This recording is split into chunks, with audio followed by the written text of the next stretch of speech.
ते. पायाने थोडी काडी ओढली गेली. हा. हो. ये अन्यथा ये पतंती. अन्यथा विधो न च लौकिकान्नस्य अतृत्वमस्ती म्हणून सांगितलं होतं, तिथपर्यंत झालं.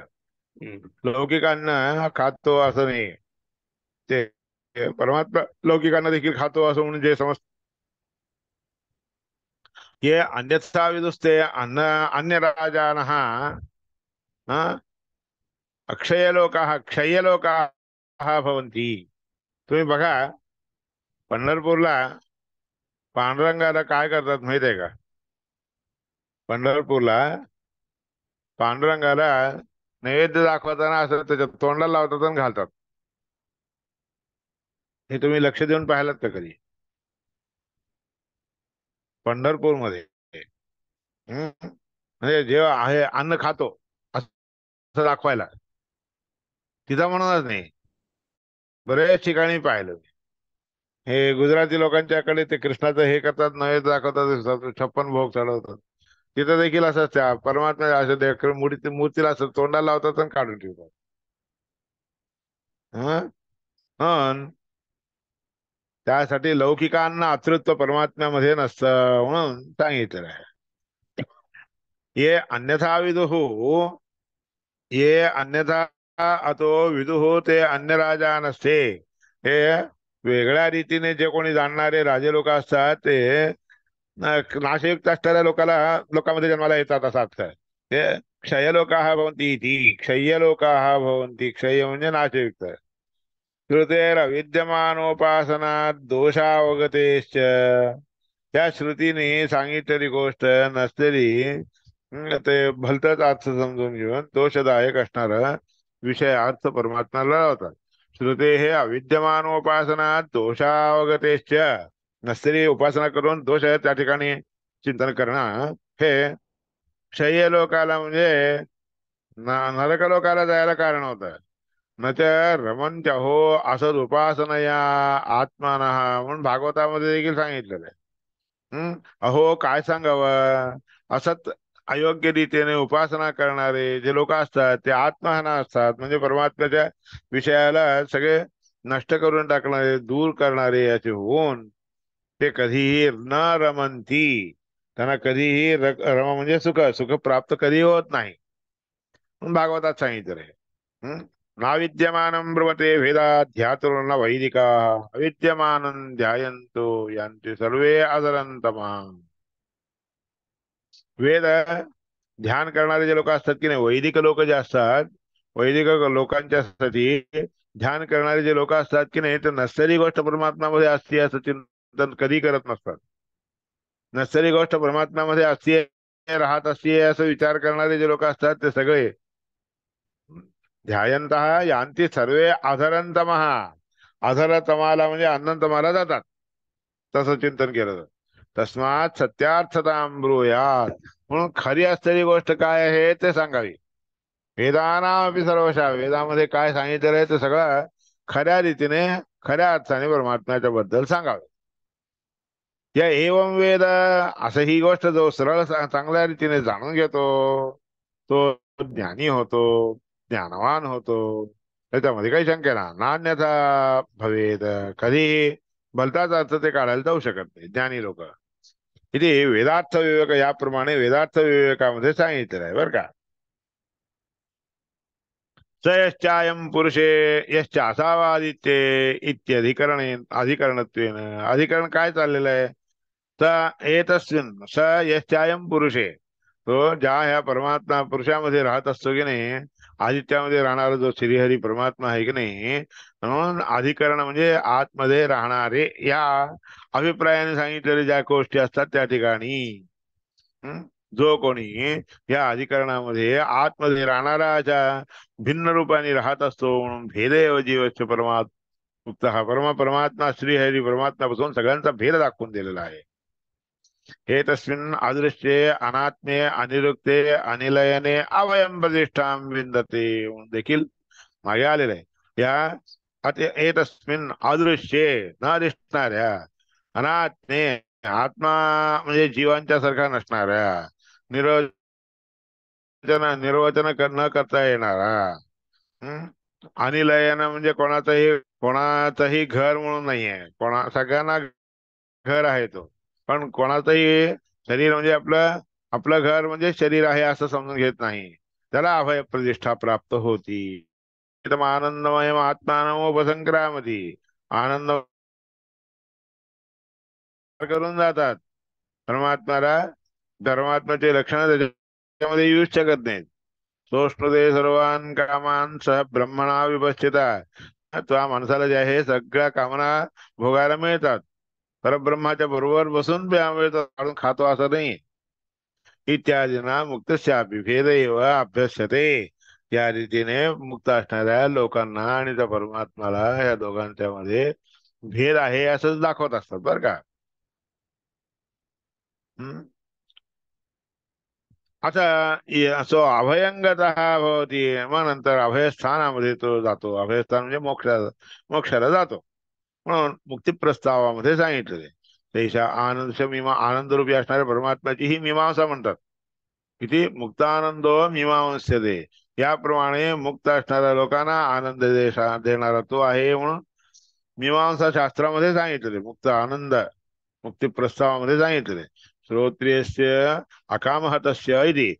श्रोत्रिय म्हणजे चांगला वेदनिष्ठ असणारा, पण ती कामना तरी कधीही कामना न करणारा, कामना त्यांनी कधीही म्हणजे आपल्या जवळ बाळगलेलं नाहीये, दूर करून टाकलेले आहेत, त्या सर्व लोकांना हे सगळे प्राप्त होतात. सर्वत्र विशेषणाचे सगळीकडे असे विशेषण दिलेले आहेत. नाही अमुक्तस्य अकामत तत्व मुख्यम भवती. अमुक्त असणाऱ्या लोकांना कधीही पण, मुक्त न झालेल्या लोकांना कधीही पण नाही अमुक्तस्य अकाम हतत्व मुख्यम भवती. काम हतत्व नाही, अकाम हतत्व नावाचं मुख्य गोष्ट, मुख्य असणारा अभिप्राय होऊ शकत नाही. त्याच्या मुख्य श्रोत्रियता, मुख्य गोष्टींना जाणून घेणं ह्याला श्रोत्रिय म्हणत नसतात. यश श्रुतिफलम पूर्णम स श्रोत्रिय उदाहरण. श्रोत्रिय कोणाला म्हणावं, श्रोत्रिय कोणाला म्हणावं हे सांगितलं बघा. यस्य श्रुतिफलम पूर्णम. जे वेदामध्ये सांगितलेले फल पूर्ण रीतीने प्राप्त होतं की नाही, त्या माणसाला, त्या व्यक्तीला श्रोत्रिय म्हणून म्हणावं. श्रोत्रिय ब्राह्मण आहे म्हणजे काय, श्रीवड चांगलं जाणता. जाणता म्हणजे काय, वेद इत्यादी सगळं जाणून, त्या जाणून घेतल्यानंतर जे फळ प्राप्त होते, फळ त्याला ज्याला मिळतं तो श्रोत्रिय. सही मुक्तो अकामहत सही कामेर न हन्यते. त्यालाच मुक्त म्हणतात, अकामहत म्हणतात. ज्याला कामना कधीही त्रास देत नाही, म्हणजे कामनेने तो कधीही वेढला जात नाही. त्यास्य कामास्तु सत्यास्यु. आणि ज्याचे कामना सगळे सत्य होतात, तही कामेर न हन्यते. थोडे त्याचे सगळे कामना प्राप्त झाले, पूर्ण झाले म्हणून त्या पूर्ण झालेल्या कामनांच्या द्वारे तो कधीही आसक्त होत नाही, अटॅचड होत नाही. एकाम कश्चित क्वचित कश्चित. अकाम म्हणून कोणी नसतो, कोणतीही कामना न करणारा म्हणून असं कोणी नसतो बरं का. कामना करतो, भोग घेतो, पण त्याच्यामध्ये आसक्त होत नाही, डुमड राहत नाही. दृश्यते श्रूयते किंवा असं कधीही कोणालाही कुठेही दिसून येत नाही, ऐकला जात नसतो सांगितलं. ब्रह्मांड पुराणामध्ये सांगितलंय. न च देवपदा कामस्य, न च देवपदा अकामस्य सकाशात इंद्रपदा कामस्य सद्गुणानंदो दृश्यते. सती च प्राजापत्यादि कामे. प्राजापत्यादि कामे. न च मानुषाः प्रायः तदिच्छवः. हे पहा, देवपदाची कामना करणारे जे लोक असतात की नाही, त्या लोकांच्याकडून इंद्रपदाची कामना कधी ऐकले नाही. मला इंद्रपद मिळावं म्हणून कामना करत नसतात ते. कारण इंद्रपदाला त्यांच्यापेक्षाही 100 गुणांनी जास्त आनंद असतो, म्हणून तसला आनंद मला मिळावा म्हणून असे कधीही कामना देवता करत नसतात बरं का. जे देवाने दिला त्याला स्वीकार करत असतात ते. तरी प्राजापत्यादी कामे हे, आणि ते इंद्रादिक लोक प्रजापत्यादी कामना करून घेऊन मनुष्य लोकांमध्ये राहतात असं नाहीये. मानुषा प्रायः तदिच्छवा. कारण तशी इच्छा करणारे सामान्यपणे कोण असतात, म्हणजे मनुष्यातले लोकच. मानव जन्मामध्ये आलेले मनुष्य असणारे जे लोक असतात की नाही, त्या लोकांना अशी कामना असते, मला ह्याच्यापेक्षा मोठं मिळावं, मला ह्याच्यापेक्षा मोठं मिळावं. ज्या हे देवाने दिलेलं आहे त्याच्यावर सुखाने आनंदाने संतोषाने राहत नाहीत ते लोक. मला अजून मोठं पाहिजे, मला अजून मोठं पाहिजे असं हा म्हणजे मनुष्य लोकांना मात्र अशी कामना राहत असते बरं का. देवाधिपद कामामध्ये देवाधिपदावर असणारे लोक तशी कामना करायला जात नसतात. चक्रवर्ती असतो युव शब्देनैव मुक्तत्वम उक्तम. चक्रवर्ती राजे लोक असतात की नाही त्याच्यामध्ये युव ह्या शब्दाने मुक्तत्व म्हणून सांगितलेलं आहे. त्यांना मुक्तत्व प्राप्त होतं म्हणजे चक्रवर्ती पदामध्ये असणाऱ्या लोकांना मुक्ती मिळते. तस्मान मुक्त विषय अयम मीमांसा. इयम मीमांसा, ही मीमांसा मुक्त झालेल्या लोकांच्या बद्दल आहे एवढंच. तसं जे मुक्त झालेले असतात त्या लोकांना अशी वरची वरची कामना होत नसते कदा. यदा सर्वे प्रमुच्यन्ते कामा ये अस्य हृदय श्रिता, त्याच्या हृदयामध्ये असणारे मनामध्ये असणारे जे कामना असतात की नाही ते सगळे जेव्हा सुटले जातात, सगळ्या कामना जेव्हा सुटून जातात त्यावेळेस मुक्त होते, नाहीतर नाही होत. इत्यत्र अपि अंतःकरण स्थानामिव, म्हणून अंतःकरणामध्ये देखील कामना राहू नये असा अर्थ दिलेला आहे. कामाना विमोक उक्त, म्हणून अंतःकरणामध्ये देखील कामांची विमोचता म्हणजे कामाना सोडून देणे हे मुख्य आहे. तर स्वरूपभूत असणारं असं जे कामना असते ते सोडून देणं एवढंच नाहीये. यम यमंतमा अभिकामो भवती, पण सांगा स्वरूपभूत नाही म्हणून सांगितलं ना, ते स्वरूपभूत कामना नाही. यम यमांतम अभिकामो भवती तोच संकल्पादेव भवती. मुक्तानामपि मुक्त लोकांचं स्वरूप कसं असतंय, कामनारहित असतंय. पण जे मुक्त होण्यासाठी योग्य असतात की नाही त्या लोकांच्या मध्ये यम यमांतम अभिकाम, यमंतम अभिकाम, आतला अभिकामना म्हणजे आतमधील अभिष्ट कामना पाहिजे असलेली इच्छा. जेव्हा तो विचार करतो, तो विचार केला तर तशा योग्य असणाऱ्या व्यक्तीचे नुसते संकल्प केला तर पुरे हो, सगळे सगळे कामना होऊन जातात. सहा अश्च संकल्पादेव होती म्हणून सांगितलं. जी मुक्तानापि स्वरूपभूत काम हा प्रतीयते, मुक्त लोकांना देखील स्वरूपभूत कामना अशी आहे, पण ती परमात्म्याच्या नुसतं संकल्प केलं की मनामध्ये विचार केला की प्राप्त होऊन जाते. काम संकल्प आनंदो मुक्तानां तारतम्यतः, कामना करणं नावाचाच संकल्प आहे आणि तोच आनंद मुक्तांना जे आहे तारतम्य प्रकारे प्राप्त होत असते. स्वरूपभूत असते सर्वे निर्दोषा गुणरूपका, स्वरूपभूत असणारा असा आनंद त्यांना प्राप्त होतो. कधी दोषयुक्त असणारा असा आनंद प्राप्त होत नाही, मिळत नाही. गुणरूपापासून येणारा नसतो म्हणून सांगितलं, असं पद्मपुराणात सांगितलं. संकल्पादेव तत्श्रुते, सूत्र सूत्र देखील तसं ब्रह्मसूत्र सांगितलं. ओम संकल्पादेव तत्श्रुते हे वेदामध्ये सांगितले. त्याने नुसता असा संकल्प जरी केला तरी ते मिळून गेलेलं असतं. आणि ती परमात्म्याची इच्छा आहे ना, हे मिळावं असे असतं तर त्याच्या मनामध्ये देखील तसा संकल्प येतो. ओम भेद व्यपदेशात, आणि ते सगळे भिन्न असतं बरं का. परमात्म्याने दिलं म्हणून परमात्मा आहे, तो स्वतः परमात्मा होतो असं नाहीये. जीव परमात्म्याच्या अनुग्रहाने प्राप्त करून घेतो असं दाखवलं आहे. किती जीवेशेवर भेदश्च उक्तो भगवता, भगवंतानी ह्या जीव आणि ईश या दोघांच्या मध्ये भेद आहे म्हणून सांगितलं आहे. ओम भेद व्यपदेशाच या सूत्राने तेच सांगितलं.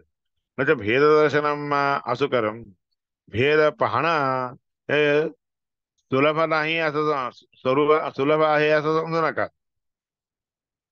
स्वरूप म्हणजे स्वरूपात हाच भेद आहे आणि त्या भेदाला पुन्हा भेद नाही असं समजणं चुकीचं आहे. तर व्यावृत्तम हे सर्वस्य स्वरूपम सर्व येऊन अनुभव येते. सगळ्यापासून विभिन्न असणारं सगळ्यांचं स्वरूप वेगवेगळं असते. हे तो स्वरूप हे त्याचं स्वरूप सगळ्यांचं एकच असतंय असं कधीही होत नसते बरं का.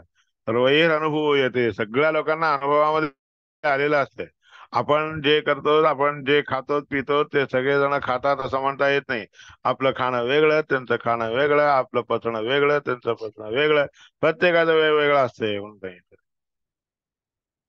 हा, असं सगळ्यांना अनुभवामध्ये देखील असंच येत होतं. नाहीतर अहम वा, अहम वा दृष्टो अन्यो वा दृष्ट इत्यपि, मी जे पाहिलेलं आहे ते दुसऱ्याला देखील दिसलं बरं का.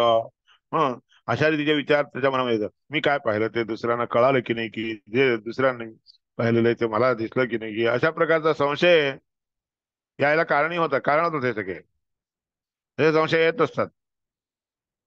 त्याच्या पश्चात भेदो ज्ञायते इत्यत्र किंचित मानम. भिन्न आहे त्याचा वेळ, त्याचा ज्ञान किंवा त्याचं सुख वेगळं आहे, माझं सुख वेगळं आहे, मी जे अनुभवात घेतलेलं आहे ते माझं आहे, त्याचं वेगळं आहे, अशा प्रकारचं नंतर मग ज्ञान उत्पन्न होत असेल ह्याच्याबद्दल काही हे नाही, प्रमाण नाही. हे दृष्टवस्तू हा पुरुष तस्य वस्तुअंतरात भेदे, पाहिलेली गोष्ट जी आहे पुरुषाला त्या वस्तूपेक्षा भिन्न आहे अशा प्रकारच्या संशय कोणाला येत नाही असा अर्थ. तो वेगळा आहे, माझा वेगळा आहे, मी वेगळा आहे, चिंतन वेगळं आहे, अशा प्रकारचा हा विषय किंवा हा प्रकार कधीही कोणीही पाहिलेला नसते. आपल्याला त्याला नाही तर सर्वतो व्यावृत्ती सर्वज्ञता अपेक्षता इथे दोषा. सगळीकडून व्यावृत्त होण्यासाठी, दूर सरकण्यासाठी म्हणून आपला अनुभव आणि दुसऱ्यांचा अनुभव वेगवेगळा असतो असं अपेक्षा करणं हे काही दोषकारक नाहीये. माझा अनुभव मला, त्यांचा अनुभव त्याला, असंच असावं. त्यांचा अनुभव मला व्हावा असं कधी कोणाची अपेक्षा नसते. कारण ही सामान्यपणे सगळ्या गोष्टी सगळ्या लोकांना कळालेल्याच असतात बरं का. यावत्तु सर्वतो भेदो विशेषतो न ज्ञायते. जोपर्यंत सगळ्यांचा सगळ्यापासून भिन्न आहे व भेद आहे म्हणून हा विषय विशेषतः जोपर्यंत जाणत नाही तोपर्यंत स्वरूपमेव विशतो न ज्ञातम. सर्व स्वतःच्या बद्दलच विशेषतः ज्ञात त्याला ज्ञान झालेलं नाही. न स्वतःच्या बद्दलच पूर्ण रीतीने तो जाणून घेतला नाही याचा अर्थ आहे त्याचा. नाही ज्ञातात वस्तूनो व्यावृत्त ही केवळित शंक्यते. जाणलेल्या गोष्टी बद्दल, वस्तूंच्या बद्दल व्यावृत्ती कोणीतरी कोणाला तरी मला हे नको बरं का, मला हे होऊ नये बरं का, अशी कोणीतरी शंका करतात काय. जे आलेलं आहे ते त्याला भोगावंच लागतं. यदा तर संशयते तदापि कुतश्चित व्यावृत्तमेव ज्ञायते. त्याला नुसतं संशय जरी आला तरी देखील पुरे हो, त्याच्यापासून तो व्यावृत्त झाला, दूर झाला असं कळून जात, कळायला कारण म्हणतात. नाही सर्वमिदं भवती नवा इति एकस्यचित संशय. हे सगळं काही एकच आहे की नाही, की मग याच्याबद्दल शंका कोणालाही नसते बरं का. पण व्यावृत्त होणे, दूर सरकणे, आपल्यापासून हे नाही, आपल्या जवळ ही गोष्ट नाही, आपल्यामध्ये हे नाही, अशा प्रकारचं समजून घेणं ह्याला स्वरूप ज्ञान म्हणतात. अस्य भेद इति, त्यामध्ये भेद आहे असं विशेषत्व अस्य स्वरूप मितिवत, म्हणजे ह्याच्यामध्ये भेद आहे असं विशिष्ट रीतीने जाणून घेणं ह्याला स्वरूप म्हणून म्हणतात बरं का. यथा अस्ति इति वर्तमान हा कालो वस्तुना सहैव अनुभूयते. त्याप्रमाणे आहे म्हणून वर्तमान काल कोणत्या तरी वस्तूबद्दल त्या वस्तूच्या बरोबरच वर्तमान कालाच्या रूपाने जाणलं जातो बरं का.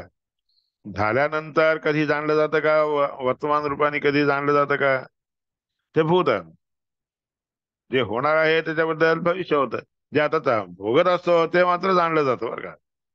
एवं अन्यस्मात् व्यावृत्ती अन्यथा अन्यदस्ती अन्यदपि. म्हणून दुसऱ्याकडून आपलं ज्ञान किंवा जाणणं हे केव्हाही वेगळंच असते. सामान्य आकाराने सगळ्या लोकांना होत असते.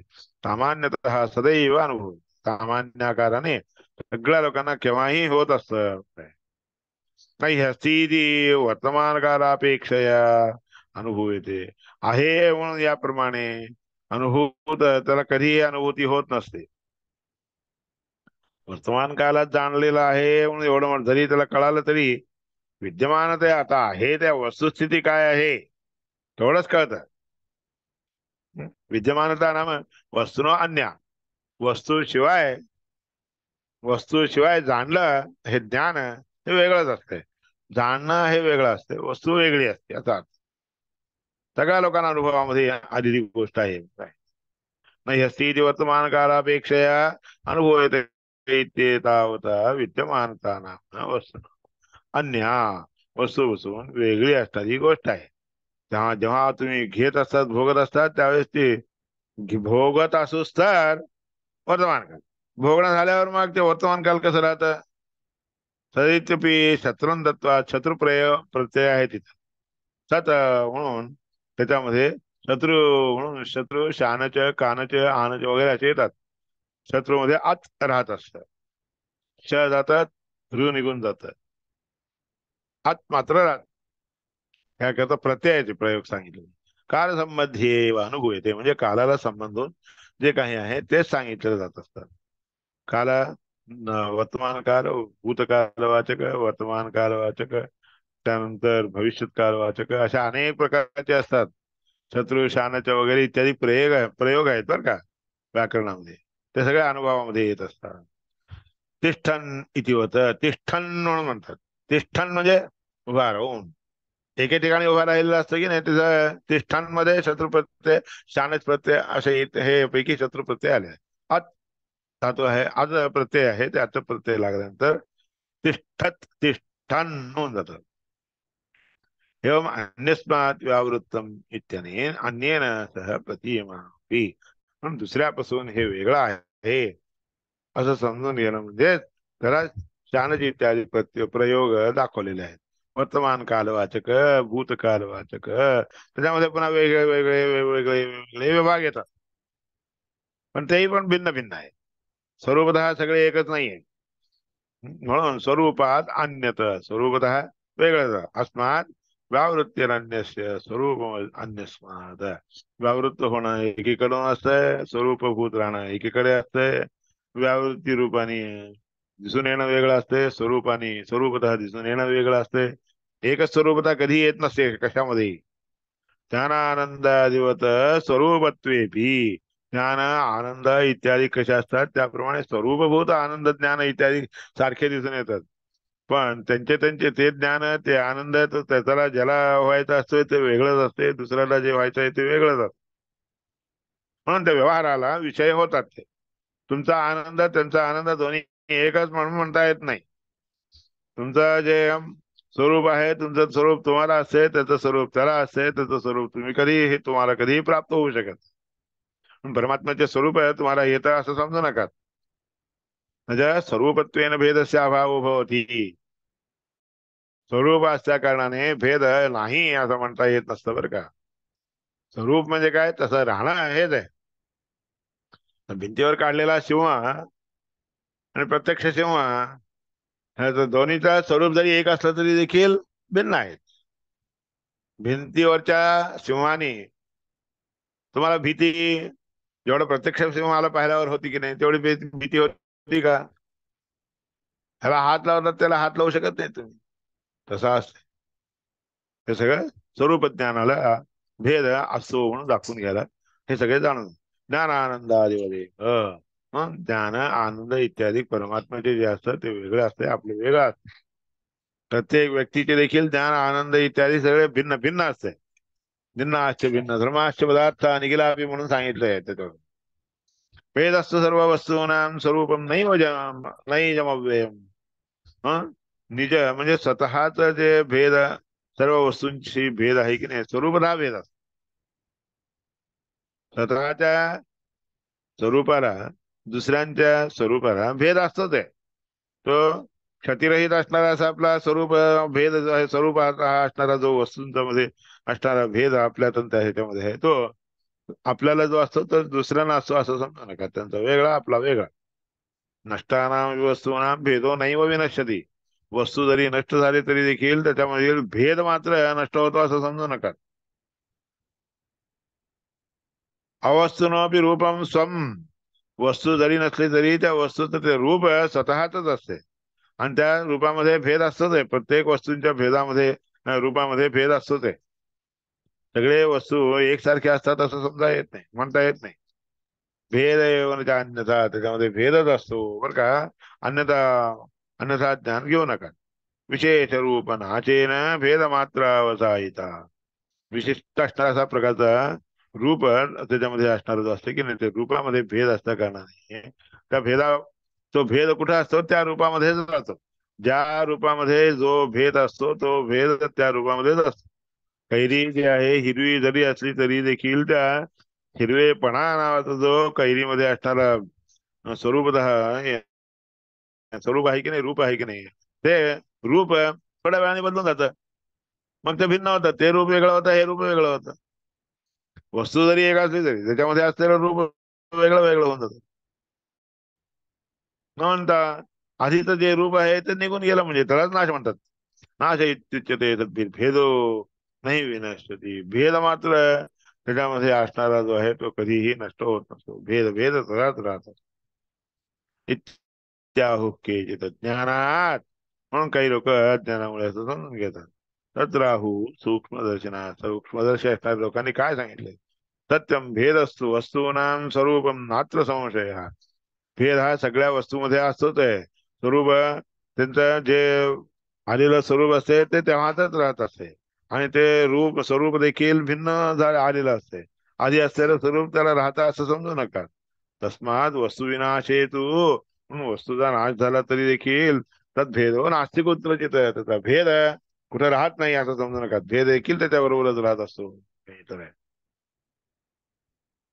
म्हणून सगळ्या वस्तूंच्या बरोबरच त्याचा भेद जात असतो. स्वरूपतः राहत असतो, जात असतो. एवं भावात अभावस्य. याप्रमाणे भावात्मक असणारी गोष्ट जी असते त्या गोष्टीला अभावात्मक असणाऱ्या गोष्टीची संबंध भिन्न भिन्न संबंध राहतो. एवं भावाद अभावस्य न भेदो भावरूपवान. अभावात भावरूपस्य स्वरूप भाविष्यते. अभावापासून भावरूप प्राप्त होणं हे स्वरूप म्हणतात. स्वरूपाला भाव असं म्हणतात बरं का. त्याचं जे जेव्हा असताना ज्या वेळेस जसं रूप असतंय की नाही, जसं राहणेपणा असतंय त्यालाच भाव म्हणतात.